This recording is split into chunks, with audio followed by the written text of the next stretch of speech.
સત્યનારાયણ ભગવાનના વ્રતની સમાપ્તિ કરી અને પ્રસાદ લીધા વગર જ પોતાના સ્વામીનું દર્શન કરવા માટે તે તૈયાર થઈ। એ અપરાધને લીધે શ્રી સત્યનારાયણ ભગવાન તેના ઉપર કોપાયમાન થયા। તેનું સ્વામી તથા ધન જે કંઈ પણ હતું તે વહાણ દરિયામાં જ અદૃશ્ય થઈ ગયું। તે પછી ઘણી જ જલ્દીથી આવેલી કલાવતી કન્યાએ પોતાના સ્વામીને દીઠો નહીં।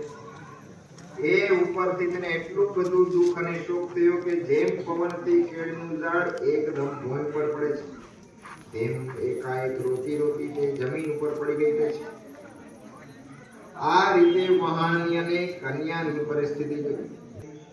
એમાં જૈન કંઈ અથવા કોઈ દેવનો અપરાધ કરવાથી એ દેવે વહાણી સાથે અથવા સત્યાવતી ઘણું વિલાપ કરવા લાગ્યો અને પોતાનો સ્વામી બની ગયો છે એવું ધારી પોતાના સ્વામીની સામે એવો ધર્મ વિચારથી તેણે કહ્યું કે શું શ્રી સત્યનારાયણ દેવે તો એનું હરણ કર્યું અને એની માયાથી મોહિત થઈને હું એવું બધાને પાસે બોલાવી પોતાના મનની ઈચ્છા કરી અને શ્રી સત્યનારાયણ દેવને વારંવાર દંડવત નમસ્કાર કરવા લાગ્યો।